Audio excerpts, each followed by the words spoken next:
हाँ, तो हम बता रहे थे प्रतिरोध के बारे में।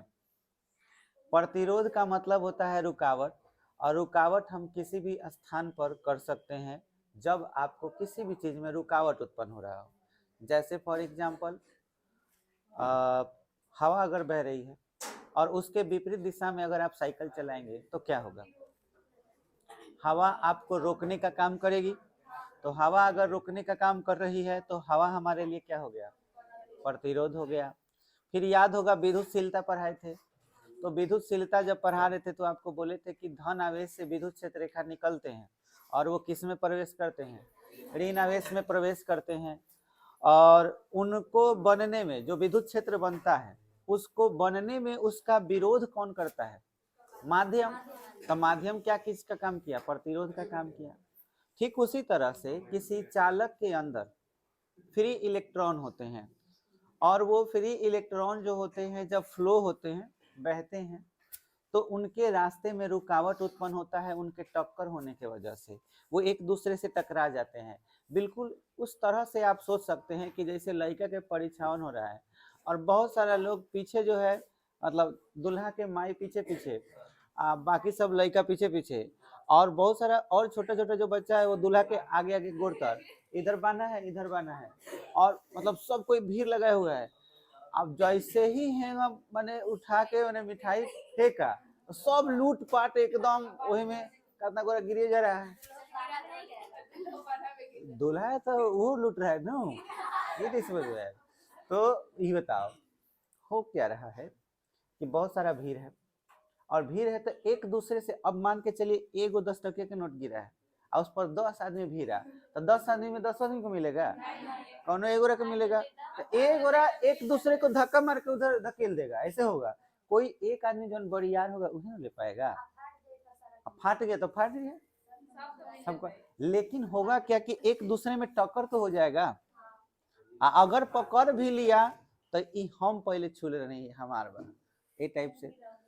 तो मतलब हम ये, हाँ वही तो मैं ये बोल रहा था कि बहुत सारे भीड़ में अगर लोग एक मतलब एक साथ चल रहे हैं, गुजर रहे हैं, तो एक दूसरे में टक्कर होना एकदम कंफर्म है। बिल्कुल वैसे ही एक चालक के अंदर अगर ये परमाणु है तो इस परमाणु में ये जितने भी परमाणु आप देख रहे हैं इसके चारों तरफ फ्री इलेक्ट्रॉन है। जब इधर आप पॉजिटिव चार्ज लगा देते हैं तो ये सारे इलेक्ट्रॉन इधर खींचे चले आएंगे। तो क्या क्या गारंटी है कि एकदम आराम से आएंगे? ये तो एक दूसरे से टकरा भी सकते हैं। ये इलेक्ट्रॉन हो सकता है कि आगे वाले इस इलेक्ट्रॉन से टकरा जाए, तो इनमें टक्कर होगा। और जब टक्कर होगा तो उष्मीय ऊर्जा, जब पत्थर से पत्थर टकराता है तो चिंगारी उत्पन्न होता है, गर्मी उत्पन्न होता है। तो चालक के अंदर भी आप देखिएगा, तार में जब धारा का प्रवाह होता है तो तार भी गर्म हो जाता है। तो तार गर्म होने के पीछे कारण होता है कि इलेक्ट्रॉन से इलेक्ट्रॉन का टक्कर हो जाना, और बहुत ज्यादा मात्रा में इलेक्ट्रॉन फ्लो होगा तब। अब 5 एम्पियर का तार है तो 5 एम्पियर का कैपेसिटी है, और इसमें आप 10 एम्पियर भेजिएगा तो बहुत ज्यादा अंदर इलेक्ट्रॉन हो जाएगा, तो तार जो है फट सकता है, जल सकता है गर्मी की वजह से, हीट एनर्जी की वजह से। ठीक है, तो हम ये बोल सकते हैं कि इनमें रुकावट उत्पन्न होता है अत्यधिक इलेक्ट्रॉनों के टक्कर होने की वजह से, जिसे हम लोग क्या कहते हैं? प्रतिरोध कहते हैं, धारा का रुकावट बोलते हैं। तो आप एक लाइन में बोल सकते हो, पूछा जाए कि भाई प्रतिरोध क्या है, तो धारा के रुकावट को हम क्या कहते हैं? प्रतिरोध कहते हैं। अब प्रतिरोध किन किन बातों पर निर्भर करेगा, ये एग्जाम में पूछता है 2 मार्क्स के लिए, कि प्रतिरोध किन किन बातों पर निर्भर करता है। तो पहला चीज हो जाएगा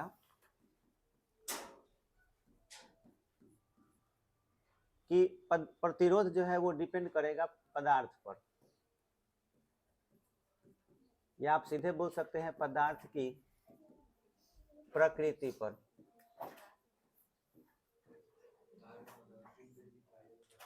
ठीक है, पदार्थ की प्रकृति पर मतलब ये कि किस तरह का पदार्थ है वो डिपेंड करता है। अब जैसे हम 2 पदार्थ ले रहे हैं, जैसे कि चांदी, और एक ले रहे हैं तांबा। बताइए किसमें धारा सबसे अच्छा बहेगा? चांदी में। चांदी में दुनिया का सबसे अच्छा धारा का चालक चांदी ही है। चांदी से अच्छा चालक कोई नहीं। बात बुझाया? आप सोच रहे होंगे सोना होगा कि नहीं, तो सोना भले ही महंगा है लेकिन सबसे अच्छा चालक कौन है? चांदी है। तो चांदी सबसे अगर अच्छा चालक है, इसका मतलब इसमें धारा के प्रवाह में रुकावट कम होता है। तो हम ये बोल सकते हैं कि चांदी का प्रतिरोध है ना, वो बहुत ही कम होता है। तो हम चांदी का सिंबल जानते हैं, एजी होता है ना। तो चांदी का प्रतिरोध कम होता है किस चीज से? तांबा से। तो तांबा के लिए हम Cu लिखते हैं। तो रेजिस्टेंस ऑफ कॉपर बहुत ही कम होता है एजी का प्रतिरोध।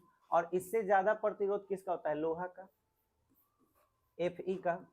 तो देखिए अलग अलग पदार्थ हैं तो प्रतिरोध भी क्या है? अलग अलग है।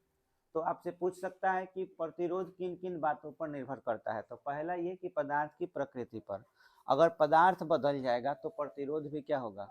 बदल जाएगा। दूसरा आपका हो जाता है माप पर। अब माप पर का मतलब समझिए, जैसे कहने का मतलब है कि एक तार है, ये एक तार हो गया। अगर इस तार में और इसी तार को खींच करके एकदम पतला कर दिए इस टाइप का, ठीक है। अब ध्यान दीजिएगा, इलेक्ट्रॉन के फ्लो ही इंपॉर्टेंट है प्रतिरोध को समझने के लिए। तो धारा किस में सबसे अच्छा बहेगा ये बता सकते हो? मोटे वाले तार में या पतले तार में? और जबकि दोनों चांदी का ही तार है मान के चलो, ये भी चांदी है, ये भी चांदी है, तो धारा किस में अच्छा बहेगा? मोटा वाला में बहेगा। बहुत बढ़िया, क्योंकि इसमें जगह स्पेस ज्यादा है। आइए स्पेस कम हो गया तो धारा बहने में काफी दिक्कत होगा। समझ में आया? तो हम ये बोल सकते हैं कि रुकावट किस में ज्यादा होगा? तो पतले तार में। तो प्रतिरोध किसका ज्यादा हो गया? हाँ। अब एक बात देखिएगा गौर से, ये जो एरिया देख रहे हो ये वाला, जिस जगह से कोई चीज प्रवेश करता है या जिस जगह से कोई चीज निकलता है उसको इंग्लिश में कहा जाता है cross section area. Cross section area याद रहेगा। जहां से हम इन करते हैं या जहां से निकलते हैं उसे हम क्रॉस सेक्शन एरिया बोलते हैं। तो तार में इस जगह से धारा प्रवेश कर रहा है और इस जगह से निकल रहा है, तो ये दोनों जगह को हम क्या कहेंगे? Cross section area. आपको क्रॉस सेक्शन एरिया लिखना भी है और बोलना भी है, क्योंकि हिंदी थोड़ा अलग है। अनुप्रस्थ काट, ठीक है, इसका हिंदी है। तो आप वो नहीं भी बोलिएगा तो कोई बात नहीं, उसके जगह पे क्या लिख दीजिएगा? Cross section area. इसका हिंदी होता है अनुप्रस्थ काट।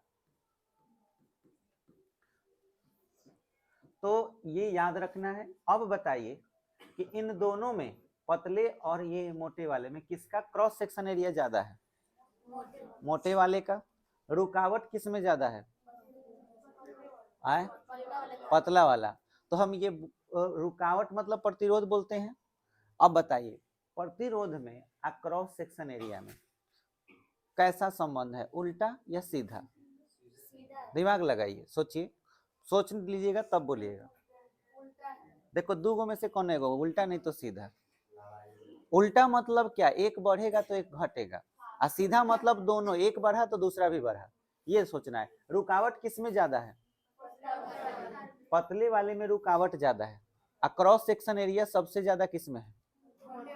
मोटे वाले में। उल्टा हो गया कि नहीं? यानी कि क्रॉस सेक्शन एरिया कम होगा तब प्रतिरोध ज्यादा होगा। बात बुझाया?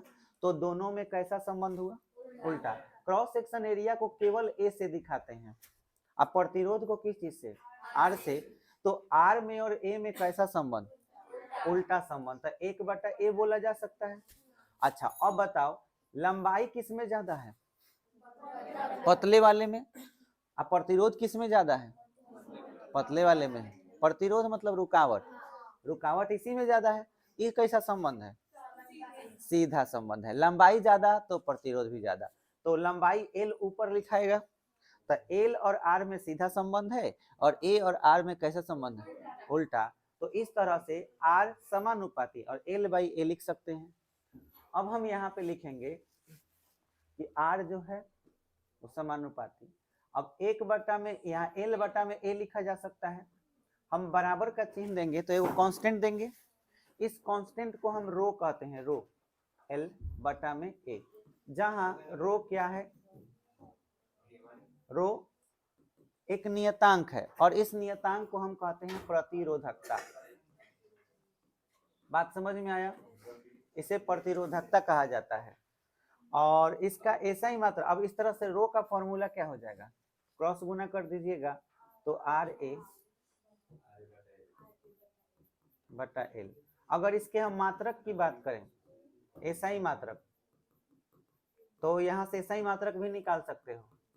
देखो आर के लिए ओम होता है, याद होगा आप 10th क्लास में पढ़े होंगे, ए के लिए मीटर स्क्वायर, मीटर स्क्वायर बटा बाई मीटर, तो मीटर से पावर खत्म तो क्या आ गया, ओम मीटर। तो आपको याद रखना है प्रतिरोधकता का ऐसा ही मात्रक क्या होता है, ओम मीटर होता है। बोलो क्लियर हो गया। अब एक इंपॉर्टेंट चीज, हम जो तार लिए थे ये किस चीज का तार था, चांदी का। पतला किए तो ये किस चीज का तार हो गया, ये चांदी का पहले था, पतला कर देंगे तो सोना का हो जाएगा, नहीं, ये नहीं, चांदी ही रहेगा। आप कितना ही लमरा दीजिए, ऐसा नहीं है कि पदार्थ ही बदल जाएगा, पहले भी चांदी था बाद में भी चांदी है। अच्छा और मोटा हो गया, अच्छा हो सकता है कुछ खा लिया होगा। अब मैं ये बोल रहा था कि अगर ये हम पतला है इसको या मोटा कर रहे हैं तो हम इसके आकार में बदलाव कर रहे हैं, आकार में बदलाव से प्रतिरोध में बदलाव होगा। लेकिन हमें ये बताओ इस फॉर्मूला में यहाँ कांस्टेंट रो दिया हुआ है, कांस्टेंट मतलब क्या, जो नहीं बदले, जो नहीं बदले, चेंज नहीं हो, तो रो का मान चेंज नहीं मतलब प्रतिरोधकता का मान नहीं बदलेगा। तो इसलिए याद रखना है कि आकार में अगर हम बदलाव कर भी दें तो मतलब लंबाई में बदलाव कर दें या क्षेत्रफल में बदलाव कर दें तो प्रतिरोधकता का मान नहीं बदलता है, किसका मान बदलता है, प्रतिरोध का मान बदलता है। जो लिखे हुए हैं आर एक कांस्टेंट होता है, अभी तो बताए प्रतिरोधकता, ये पदार्थ का क्या हो गया, गुण हो गया कि इसका मान कभी भी चेंज नहीं होगा क्योंकि ये एक क्या है, नियतांक है, और प्रतिरोध क्या है, धारा में रुकावट। बोलो क्लियर हो गया। तीसरा चीज ताप पर, अब ताप पर समझिए, प्रतिरोध जो है 3 बात पर निर्भर करता है। पहला क्या है, पदार्थ की प्रकृति पर, पदार्थ बदल दीजिएगा तो प्रतिरोध बदल जाएगा। दूसरा किस चीज पर निर्भर करेगा, माप पर, अगर आप किसी भी तरह का माप में बदलाव कर दीजिएगा तो उसमें भी प्रतिरोध क्या होगा, बदल जाएगा। जैसे आप मान के चलिए कि एक लोहा का ऐसे कोई क्यूब लिए हुए हैं, ये लिए हुए हैं और इसका प्रतिरोध मान के चलिए कि 10 ओम है, ये प्रतिरोध है। कोई इसको हथौड़ा से मार दिया है, एगो कोनवा जो है तनी सा टेढ़ हो गया, कोने पर मार दिए टेढ़ हो गया, अब बोलो क्या बदल जाएगा और क्या नहीं बदलेगा, प्रतिरोध बदल जाएगा क्योंकि इसके क्षेत्रफल में या इसके आकार में बदलाव आ गया। लेकिन इसको मार देने से लोहा क्या सोना में चेंज हो जाएगा, नहीं, लोहा तो लोहा ही रहेगा। तो पदार्थ बदला कि पदार्थ वही रहा, पदार्थ वही रहा, तो क्या नहीं बदलेगा, प्रतिरोधकता नहीं बदलेगा, प्रतिरोधकता में कोई बदलाव नहीं होगा, प्रतिरोधकता पदार्थ का गुण हो गया। समझ में, प्रतिरोधकता तभी बदल सकता है जब क्या बदल जाए, पदार्थ बदल जाए। क्लियर हो गया। अब ध्यान दीजिएगा ताप पर, अगर आप धारा का प्रवाह करिएगा किसी तार से होते हुए, अगर कोई वायर है, मान के चलिए कि ये तांबा का तार है, कॉपर, ठीक है, और आप बहुत अच्छा एक मतलब इससे बल्ब जला रहे हैं, खूब अच्छा लाइट कर रहा है, और आप क्या किए कि यहाँ पे बल्ब तो जला रहे हो और इधर से आपका प्लस और इधर से माइनस जुड़ा हुआ है मान के चलो, लेकिन तुम किसी एक जगह पर क्या किए कि तार को गर्म करना शुरू कर दिए, मतलब इसको कहीं आग के पास या किसी ऐसे जगह पे रख दिए कि ये तार क्या होने लगा, गर्म होने लगा। जैसे मान के चलो मोबाइल चार्ज कर रहे हो और मोबाइल का चार्जर का जो वायर है ना, उस ऐसा जगह पर वो वायर चला गया जहाँ पर गर्मी बहुत ज्यादा उसको मिल रहा है, चाहे आग के पास हो या किसी हीटर के पास में वायर हो, और आपका मोबाइल चार्जर यहाँ लगा हुआ है ना, आप बीच में है, तार गर्म हो रहा है, तो उस कंडीशन में क्या होगा? पहला बात कि धारा का जो फ्लो है वो कम हो जाएगा। धारा का फ्लो कम क्यों होगा, इसके पीछे कारण सोचिए। अगर ये सोच पाए तो इतना तो समझ गए, क्योंकि किताब में भी ये लिखा हुआ है कि भाई जब हम गर्म करेंगे तो इलेक्ट्रॉन का फ्लो जो होगा, जो भी है, धारा का रुकावट बढ़ जाएगा, प्रतिरोध बढ़ जाएगा। तो इसके पीछे कारण ऐसे समझ सकते हो कि इनमें फ्री इलेक्ट्रॉन होता है, और दुनिया का किसी भी चीज को तुम गर्म करोगे तो उसमें गति बढ़ता है कि गति घटता है? गति बढ़ता है। कोई भी चीज अगर गर्म कर दिया जाए, ठीक है, एगो ऐसा ही ठेठ एग्जाम्पल ले लीजिए, गर्म तवा पर आदमी को बैठा दो तो बोलो कैसा होगा? आदमी तुरंत स्पीड पकड़ लेगा, उठेगा और तुरंत भरभराए भागेगा। ये बताइए क्या हुआ? गर्मी, गति ऊर्जा ज्यादा दे दिया तो गति भी आ गया कि नहीं आदमी? अब एक हिसाब से सोचिए, अगर आपका कोई साथी कह रहा है कि आप एगो खेल खिलाओ तनी, आंख बंद कर, आंख बंद करा के उसके बाद एगो दिया पर दिया जरता, चाहे सलाई बार के और हाथवा धो के जराने लगे, उसके हाथों के बाद अरे बाप तुरंत तुरंत वो गति में आ जाएगा। आग देने से या गर्मी देने से कोई भी वस्तु में गति बढ़ जाती है। कोई भी वस्तु हो, चाहे छोटा से छोटा कण हो। आप इसको चेक कर सकते हैं पानी को देख करके। पानी, एक ठंडा पानी ले लीजिए, एक गर्म पानी ले लीजिए, और दोनों पानी में एगो रंग के पुड़िया जो है दोनों में डालिए। दोनों एगो रंग के पुड़िया कैसे डालिएगा? दोनों में अलग अलग डालना पड़ेगा। तो दोनों में एक ही गो रंग के पुड़िया डाल दीजिए और ठीक से देखिए सबसे पहले कौन घुलता है। काहे? क्योंकि गर्मी होने के वजह से कण किस चीज में हो गए? गति में। अब बताइए कि इसके अंदर अगर फ्री इलेक्ट्रॉन है तो गर्मी जब इसको मिलेगा तो इलेक्ट्रॉनों में अंदर टक्कर बढ़ जाएगा कि घट जाएगा? बढ़ जाएगा। टक्कर अगर बढ़ गया तब प्रतिरोध भी क्या होगा? बढ़ जाएगा। तो इसलिए याद रखना है कि कोई भी अगर धातु है, अगर कोई धातु है तो उसको गर्म करते हैं तो उस कंडीशन में उसका प्रतिरोध बढ़ जाता है, और अगर ठंडा करते हैं तब प्रतिरोध घट जाता है। ये बात क्लियर हो गया? लेकिन परीक्षा में यहाँ से सवाल आपको आएगा, और ऐसा सवाल नहीं आएगा, वो थोड़ा अलग से पूछेगा कि सिलिकॉन का ताप बढ़ाने से, पूछ देगा सिलिकॉन का ताप बढ़ाने से प्रतिरोध, और ऑप्शन दे देगा घटता है, बी बढ़ता है, ऑप्शन सी अपरिवर्तित, और डी इनमें से कोई नहीं, नन ऑफ दीज। तो आंसर बताइए क्या होगा? सी वाले हाथ उठाइए। Very nice. और हम जानते थे आप गलती करके आइएगा, गलत, 100% गलत। तो हम बोल रहे ना, ध्यान से सुनोगे तब बुझाएगा। सिलिकॉन क्या है? गलत जवाब, ये अर्धचालक है, अर्धधातु, उपधातु बोल सकते हो, अर्धचालक।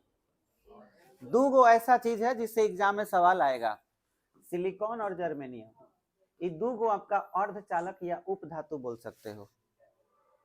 ना ये धातु है और ना ही अधातु है। ये कुदरत का दिया हुआ दो गो, मतलब ये तोहफा है हम लोगों के लिए, मनुष्यों के लिए। याद रहे, ये इतना खूबसूरत चीज है जिससे हमारी पूरी दुनिया की टेक्नोलॉजी इसी पर निर्भर है। कैसे? तो ध्यान से सुनिएगा। आपके मोबाइल में हर एक वो चीज है ना, जैसे कि मेमोरी कार्ड, सिम, इसके अलावा आईसी, इंटीग्रेटेड सर्किट, इसके अलावा आपका एटीएम कार्ड, एटीएम कार्ड के अलावा कोई भी दुनिया का, यहाँ तक कि सोलर, जितना भी आपका यानी कि, और मोबाइल का जो मतलब बहुत सारे पार्ट पुर्जे जितने भी हैं, अधिकतम सारी चीज सिलिकॉन और जर्मेनियम से बने हुए हैं। अगर ये सिलिकॉन, ये जर्मेनियम ना होता तो ना ही हम इस पैनल पर पढ़ा रहे होते और ना ही हम कोई मोबाइल आज के डेट में यूज कर रहे होते, जितना हम लोगों का लगभग सारा चीज जो है ये सब इसी पर निर्भर है और इसी से बनता ही है, सिलिकॉन और जर्मेनियम से। सबसे ज्यादा यूजफुल होने वाला चीज है ये सिलिकॉन और जर्मेनियम। समझ में आया? हाँ, क्या बोल रहे थे आप? बिल्कुल, मदरबोर्ड में भी डोपिंग करके सिलिकॉन और जर्मेनियम का प्रयोग किया जाता है। तो आगे चल करके हम आपको ये सारे बोर्ड वगैरह के बारे में भी बताएंगे, एलसीआर सर्किट क्या होता है, ये कैसे बनाया जाता है, इसके अलावा ट्रांजिस्टर से लेके हर चीज।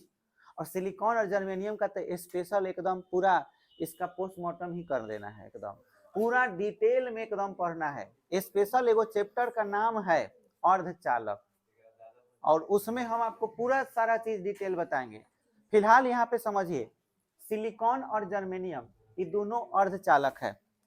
कहने के लिए तो अर्धचालक है, लेकिन ये एक ऐसा चीज है जिसके जरिए हम करंट को कंट्रोल कर सकते हैं। कंट्रोल करने का मतलब हुआ कि अगर तांबा से हम 5 एम्पियर करंट फ्लो करा रहे हैं तो वो 5 एम्पियर ही जाएगा। आप चाहिएगा कि उसे हम कंट्रोल करके बीच में ही कुछ ऐसा कर दे कि 5 को 4 बना दे या 2 बना दे, नहीं हो पाएगा। कोई भी ऐसा टेक्नोलॉजी नहीं है जिसके वजह से हम तार के अंदर धारा को कंट्रोल कर पाए।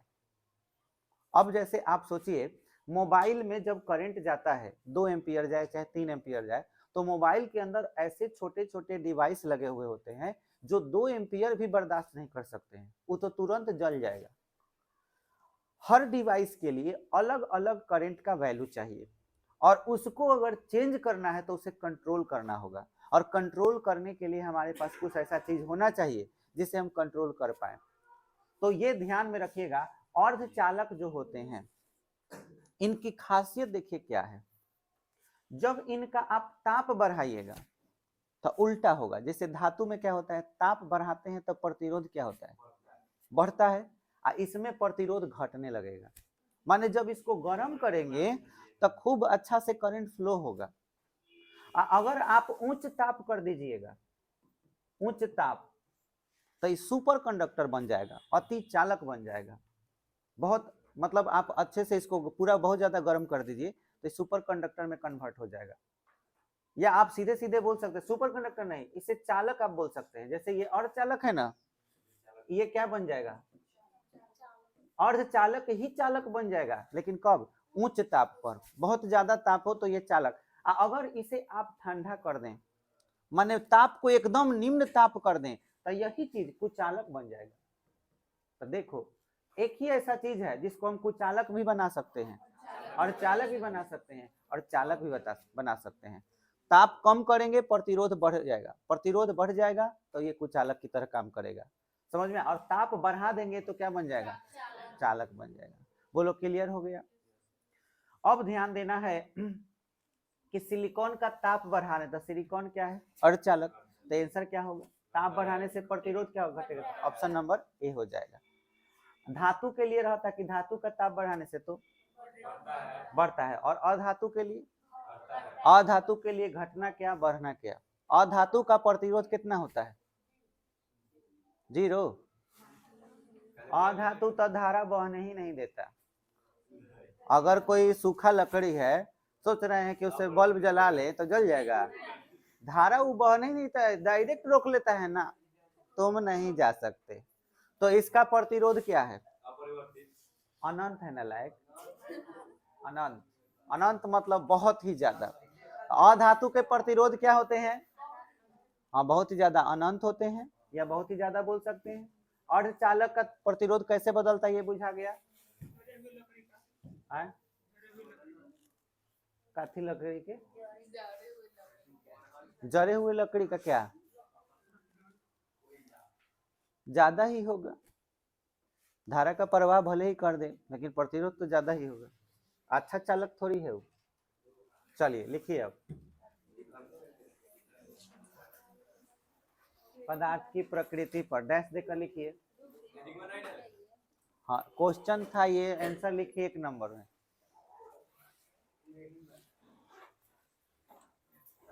बोले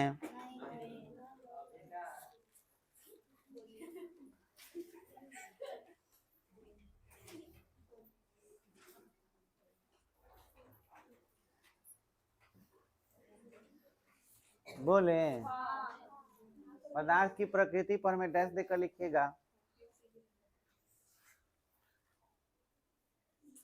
अधातु का प्रतिरोध अनंत होता है, लेकिन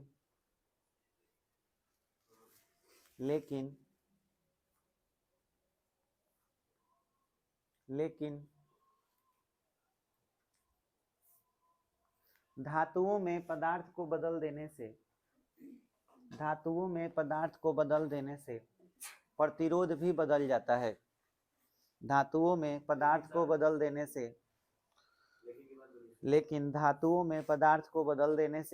प्रतिरोध भी बदल जाता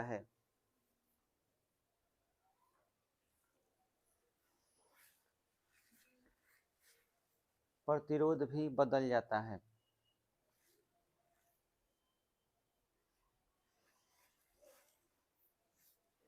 जैसे में ये लिख लीजिएगा, जैसे चांदी का प्रतिरोध सबसे कम, उससे ज्यादा कॉपर, उससे ज्यादा फेरस।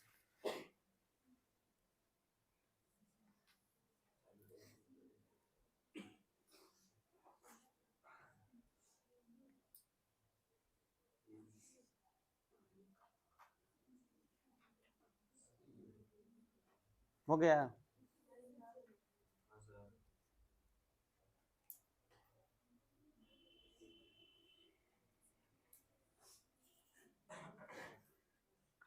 बढ़ाएं? माप पर लिखिएगा, माप पर लिखकर डैश देके लिखिएगा। किसी चालक की लंबाई प्रतिरोध के समानुपाती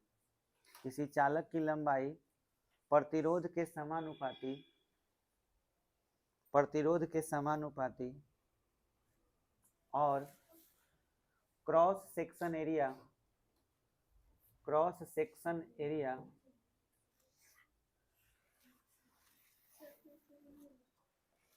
किसी चालक की लंबाई प्रतिरोध के समानुपाती और क्रॉस सेक्शन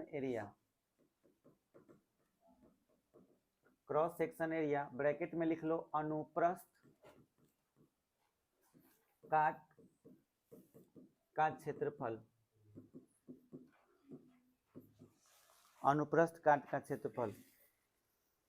ब्रैकेट बंद, के व्युत्क्रमानुपाती होता है।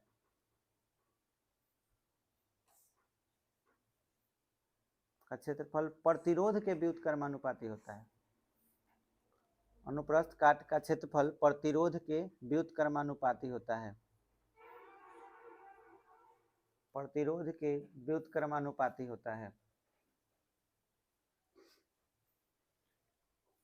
अब ये नोट कर लीजिए नीचे, प्रतिरोध के व्युत्क्रमानुपाती होता है। अब इसके नीचे ये नोट कर लीजिए,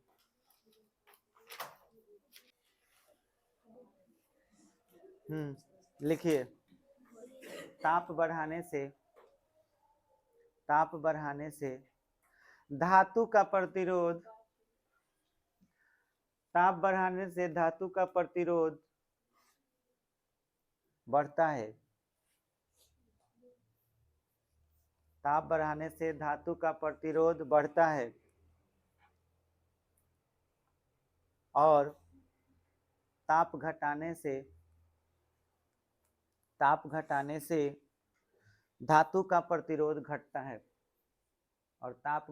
से धातु का प्रतिरोध घटता है।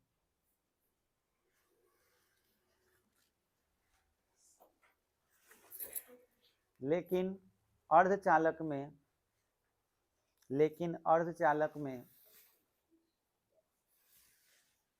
ताप बढ़ाने से प्रतिरोध घटता है।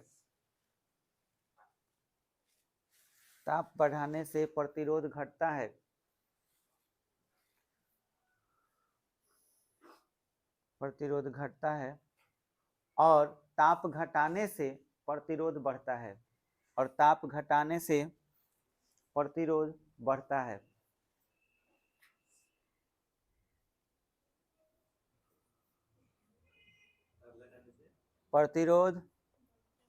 बढ़ता है। हो गया? अब हम लोग 4 गो बात एकदम बढ़िया से समझेंगे, ध्यान दीजिएगा।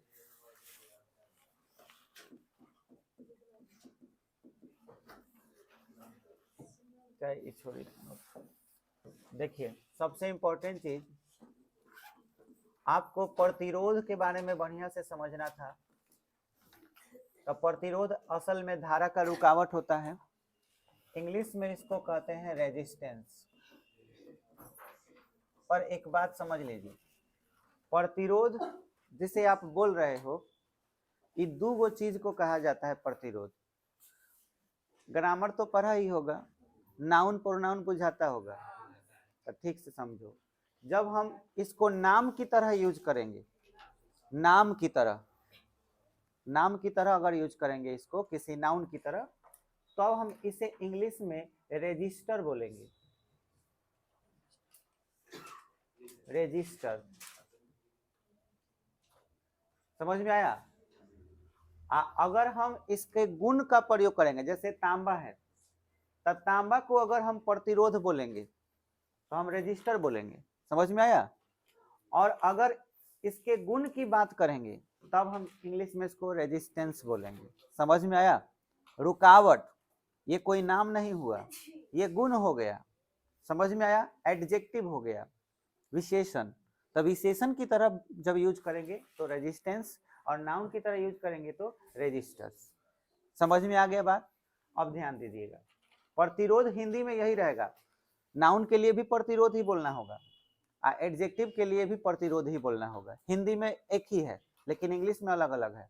इंग्लिश में रेजिस्टेंस और रेजिस्टर्स अलग अलग है।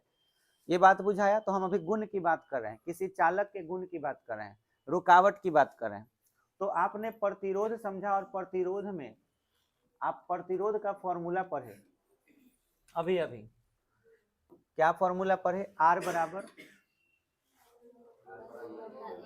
रो एल बटा में ए।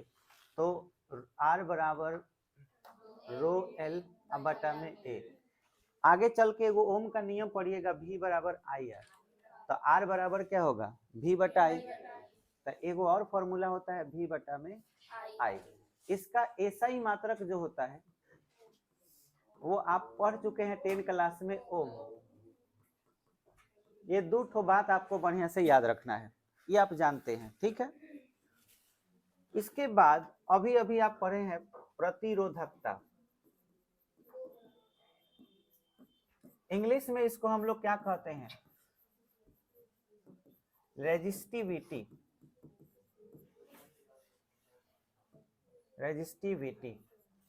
रेजिस्टिविटी ये प्रतिरोधकता का इंग्लिश हो गया। इसका एक और इंग्लिश होता है स्पेसिफिक रेजिस्टेंस। स्पेसिफिक रेजिस्टेंस,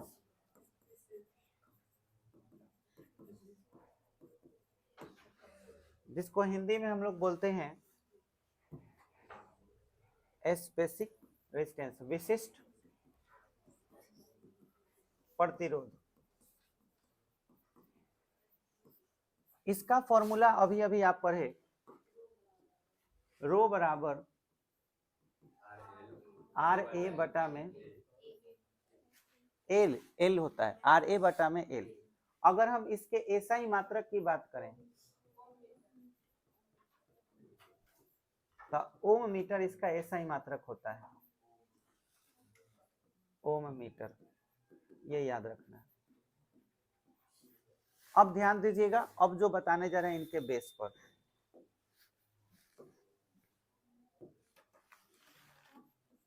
ध्यान दीजिएगा। कंडक्टर का मतलब होता है चालक, कंडक्टर। इंसुलेटर का मतलब अचालक, ठीक। तो कंडक्टर शब्द हम लोग ध्यान से समझेंगे। यहाँ पे लिखा हुआ है रेजिस्टेंस, ठीक है। तो कंडक्टर शब्द से अगर हम, जैसे रजिस्टर, तो रजिस्टर से वर्ड बना रेजिस्टेंस, तो बताओ कंडक्टर से कौन सा वर्ड बनेगा? रजिस्टर से रेजिस्टेंस बना, तो कंडक्टर से कौन सा वर्ड बनेगा? ग्रामर सिखा रहे हैं तुम लोग को। देखो, रेजिस्टर, तो इससे हम क्या बनाए? रेजिस्टेंस। हुआ क्या कि ओ आर हट गया, ANCE लग गया, सब चीज तो वही ना रहा, तो रेजिस्टेंस बना। उसी तरह से कंडक्टर ओ आर हट जाएगा तो क्या बन जाएगा, कंडक्टेंस। क्या बन जाएगा, कंडक्टेंस। बोलो क्लियर हुआ। अच्छा ध्यान से समझो, याद रखने के लिए सब ट्रिक बता रहे हैं। रेजिस्टिविटी है, तो रेजिस्टिविटी में देखो रजिस्टर में ही EVT लगा हुआ है ना, या रेजिस्टिव में VT लगा हुआ है। तो उसी तरह से कंडक्टर को इसी तरह कन्वर्ट करना हो तो बोलो क्या होगा, जैसे रेजिस्टिविटी, रेजिस्टिविटी, तो इससे सोच के बताओ कि कौन सा वर्ड बनेगा, कंडक्टिविटी, कंडक्टिविटी। बोलो क्लियर हुआ। तो दो गो नया वर्ड मिला, एगो कंडक्टेंस, एगो कंडक्टिविटी। समझ में आया। रेजिस्टेंस का ठीक उल्टा होता है कौन, कंडक्टेंस। अगर आपसे पूछा जाए कि रेजिस्टेंस का व्युत्क्रम या उल्टा क्या होता है, कंडक्टेंस। रेजिस्टेंस मतलब रुकावट, प्रतिरोध, समझ में आया। लेकिन कंडक्टेंस रुकावट नहीं, इसके उल्टा सोच सकते हो कि धारा में कोई प्रॉब्लम नहीं हो, ठीक है, वो आराम से बहे, तो उस गुण को हम लोग क्या बोलेंगे, कंडक्टेंस बोलेंगे। रेजिस्टिविटी का ठीक उल्टा क्या होगा, कंडक्टिविटी। बोलो क्लियर हो गया। तो अब आपसे पूछा जाए कि भाई प्रतिरोध का, ठीक है प्रतिरोध के फॉर्मूला तो समझ में आ रहा है, लेकिन प्रतिरोध के फॉर्मूला अगर ये वाला रो एल बटा ए होता है, यानी रेजिस्टेंस का फॉर्मूला रो एल बटा ए होता है, तो कंडक्टेंस का फॉर्मूला क्या होगा, तो ठीक इसका उल्टा, ए बटा रो एल। बोलो क्लियर हुआ। अच्छा इसको सूचित किया जाता है जी से, कैपिटल जी से, याद रखना है। तो हम यहाँ पे अभी पढ़ने जा रहे हैं कंडक्टेंस, कंडक्टेंस, और इसके बाद हम लोग पढ़ने वाले हैं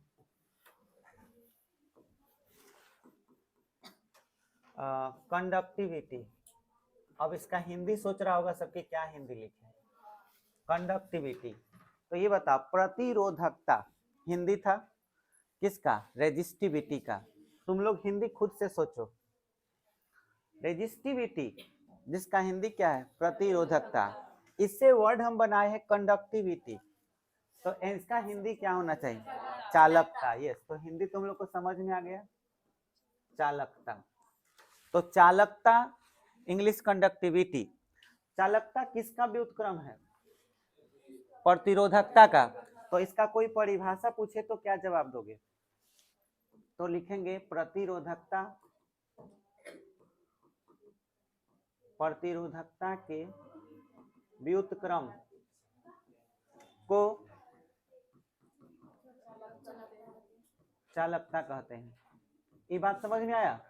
अब चलिए इस पर कंडक्टेंस, अब इसका हिंदी क्या होगा, तो उसमें रेजिस्टेंस का हिंदी प्रतिरोध था, तो कंडक्टेंस का हिंदी लिखना बड़ा मुश्किल है, ठीक है।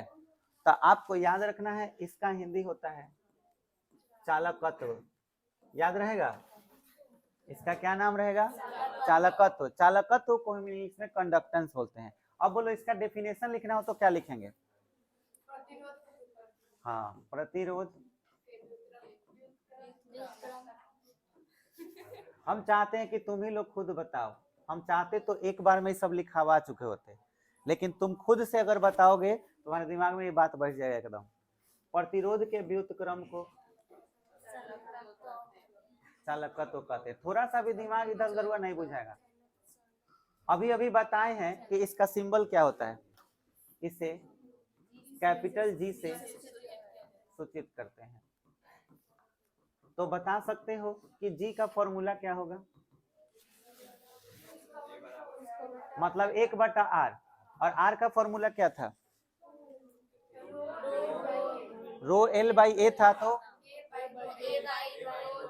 रो एल, और एक और फॉर्मूला था v बटा आई, आई बटा v, ये जी का फॉर्मूला हो गया। अच्छा इसका एसआई मात्रक का बात करेंगे, तो एसआई मात्रक यहाँ से हो जाएगा 1/r है ना, तो 1/ओम, ओम को ऊपर ले जाओ, ओम का पावर हम सीधे सीधे लिख देते हैं ओम का पावर -1। इसको हम -1 को प्रति बोलते हैं, तब प्रति ओम इसका मात्रक हो जाएगा। बोलो समझ में आया? प्रति ओम। एक चीज हम एब्जॉर्ब किए हैं कि ओम का स्पेलिंग होता है OHM। अगर हम कहें कि इसका रिवर्स क्या होगा तो MHO हैंगा, उल्टा लिखना है। समझ में आया? मुझे कभी पता नहीं था कि MHO भी इसका यूनिट जो होता है वो ओम से ही बना है। हम खाली इतना याद किए थे कि मोहो इसका मात्रक होता है, लेकिन बाद में हमको एक बात नजर पड़ा कि अरे OHM को उल्टा करते हैं तो MHO हो जाता है। एक और मात्रक होता है मोहो, तो जिसको हम प्रति ओम बोलते हैं, इसका एक और मात्रक है, वो क्या चीज? मोहो। समझ में आया? तो आपसे पूछा जा सकता है कि चालकत्व का मात्रक क्या होता है? मोहो, स्पेलिंग MHO। बोलो तरीका समझ में आया? इसके खोज करने वाले का नाम, साइंटिस्ट का नाम साइमन था, ठीक है? नहीं, केवल साइमन।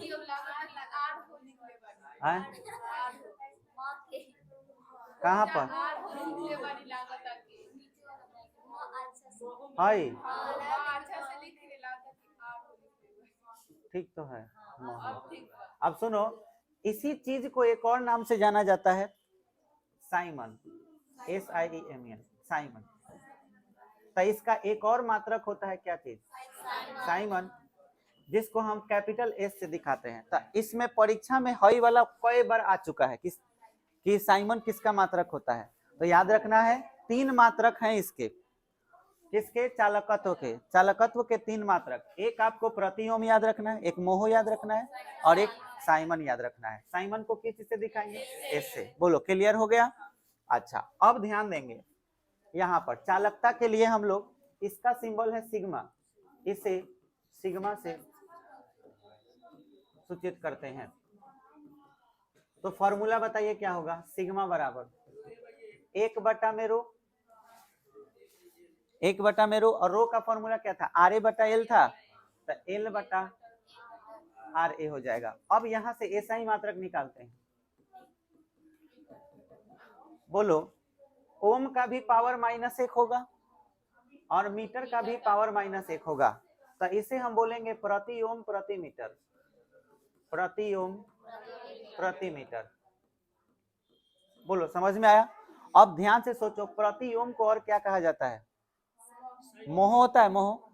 तो अथवा में आप इसी को एक और मात्रक में बोल सकते हैं, मोहो प्रति मीटर। एक ये भी मात्रक हो गया, अथवा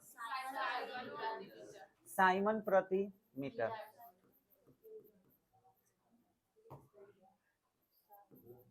साइमन प्रति मीटर। बोलिए क्लियर हो गया? तो यहां से ऑब्जेक्टिव सवाल एकदम आता ही आता है। क्लियर हो गया? प्रतिरोध, प्रतिरोधकता, चालकत्व, चालकता। प्रतिरोध के व्युत्क्रम को चालकत्व कहते हैं, प्रतिरोधकता के व्युत्क्रम को चालकता कहते हैं। और इसके रिवर्स भी बोल सकते हो कि चालकत्व के व्युत्क्रम को प्रतिरोध बोलते हैं और चालकता के व्युत्क्रम को प्रतिरोधकता कहते हैं। ठीक है, चलिए इतना बढ़िया से